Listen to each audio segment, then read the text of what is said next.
entregó un revólver y me dijo que lo matara o si no, yo me moría. Hoy vamos a hablar de la vida de uno de los bandoleros más temidos de la época de la violencia, Jacinto Cruz Usma, alias Sangre Negra.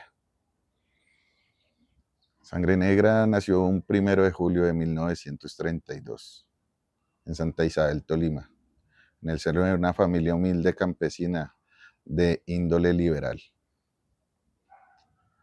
Era una persona sin estudio, que se vuelve violento por todo el odio y la barbarie que vivieron durante la época de la violencia en Colombia. Él inicia en el bandolerismo a mediados de 1960 cuando se une a una cuadrilla liberal post-amnistía. Esta amnistía que había ofrecido el gobierno del general Rojas Pinilla, aunque su vida criminal había iniciado mucho antes. Había iniciado en 1951, cuando decide tomar venganza por la muerte de sus primos. A ellos los manda a asesinar un hacendado conservador en la estación de policía del Cairo, norte del Valle. Fueron asesinados por la chusma, o lo que llamaban en esa época, que vienen a ser como los paramilitares. Toma violencia matando al hijo del hacendado que había pagado por la muerte, pues, de sus primos. Sangre Negra fue conocido por sus varios crímenes atroces, pero su sello era la singular muerte de la corbata. Él fue uno de los creadores de este singular método, aunque actuaba de muchas maneras diferentes. Y por eso me permito leerles un pequeño relato de una de sus víctimas. Llegó con sus hombres y me secuestró. Luego irrumpió en una casa y mató a todos sus ocupantes menos a un niño. Era un poco menor que yo. Me entregó un revólver y me dijo que lo matara o si no, yo me moría. El arma era pesada y no me atrevía a jalar el gatillo. Entonces desenvainó su machete y me pegó en la cabeza. Podía sentir la sangre deslizándose. Me dijo que el próximo me quitaba la vida. Así que disparé. El niño cayó herido y me dijo, remátelo. No fui capaz. Entonces él levantó su mano y de un solo golpe de su machete le quitó la cabeza. Esto es solo uno de los escalofriantes relatos que se escuchan acerca de Sangre Negra. El ascenso en el bandolerismo de Sangre Negra fue algo muy rápido. Él se une a principios o mediados de los 60, no está clara la información, pero sí está claro que se une al grupo, a la cuadrilla de bandoleros liberales de Miguel Villarraga, alias Alma Negra, otro bandolero demasiado cruel. No todos los grupos lograron la amnistía que dio al final de los años 50 el gobierno del general Rojas Pinilla. Ellos fueron uno de estos que no decidieron unirse. Se dedicaban al robo, a la extorsión y al asesinato, ya fuera por venganza o por pago. Alma Negra era bien conocido porque hacía unas pruebas bastante duras a las personas que querían unirse a su grupo. Y es bien conocido aquella historia en donde Alma Negra, en una de sus ataques, coge a una de sus víctimas y le dice a Sangre Negra que le haga el corte de franela y se tome 5 tragos de sangre.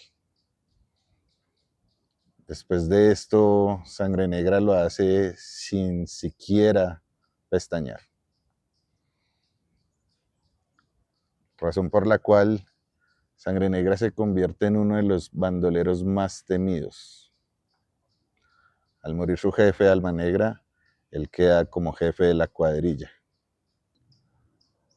Sangre Negra era un hombre bastante violento y no dudó en unir sus 60 hombres junto a otras cuadrillas de otros bandoleros muy reconocidos como Desquite, Tarzán y Pedro Brincos para realizar masacres. Era conocido porque era un hombre celoso. Le quitó la vida a dos de sus compañeras sentimentales, solo por sospecha. Su delgadez y su rostro siempre joven le permitía escabullirse de los innumerables retenes del ejército. La policía lo buscó durante 13 años y el ejército decía que era incapturable. Era la joya de la corona que cualquier general quería en su hoja de vida. Sin embargo, tras esta búsqueda intensa y estar en la mira de todos los grandes generales del ejército, fue el dragoneante de la policía, William Molano Ramos, quien dio de baja finalmente a Sangre Negra. El final de Sangre Negra fue algo muy planeado. La Fuerza Pública Colombiana había implementado el Plan Lazo para combatir a todos los bandoleros de Colombia. Y la caída de Sangre Negra fue, pues, el resultado de una operación muy meticulosa. Primero capturaron a uno de sus colaboradores, Alberto Villamil Ruiz, alias Conejo. Y esta captura fue crucial. Conejo dijo todo, dónde tenían las caletas, dónde tenían todo. Habló el señor Conejo. Lo segundo fue el operativo. Con la información que había dado Conejo, le tendieron una trampa en la zona rural del Cairo, Valle del Cauca. Esto fue el 26 de abril de 1964, cuando se produjo un enfrentamiento en donde como tercer paso fue la muerte de Jacinto Cruz Usma, alias Sangre Negra.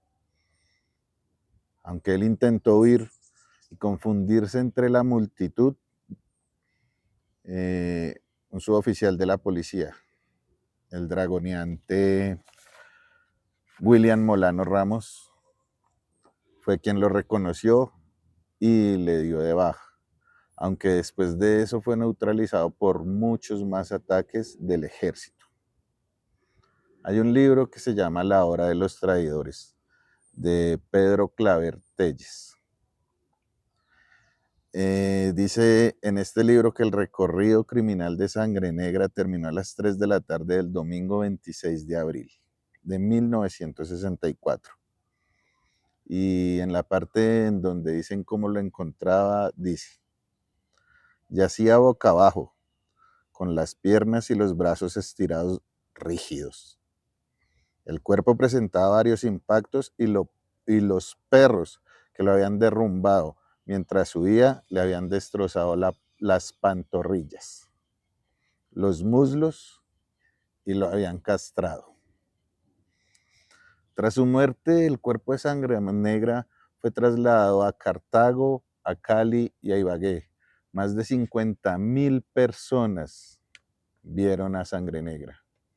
Hoy en día no se sabe dónde se encuentra enterrado. Ahora solo queda el recuerdo de este mal momento de nuestra violencia colombiana. Aunque según otros relatos, él tuvo un hijo con Lola Galvis, el cual se unió a las filas de las ya extintas FARC a mediados de los 80. Se convirtió en jefe del Frente 61 de las FARC. Bercelio Castro era el nombre, hijo de Sangre Negra. Él fue capturado y así poniendo fin a las actividades criminales que había heredado de su padre. Ya hoy en día también él falleció, con lo cual sabemos que el legado de Sangre Negra murió. Y recuerden que mi nombre es Roger Becerra, soy apasionado por la historia y también soy comediante de stand-up. Y por eso ustedes saben cuál era el plato favorito de Sangre Negra, la lengua.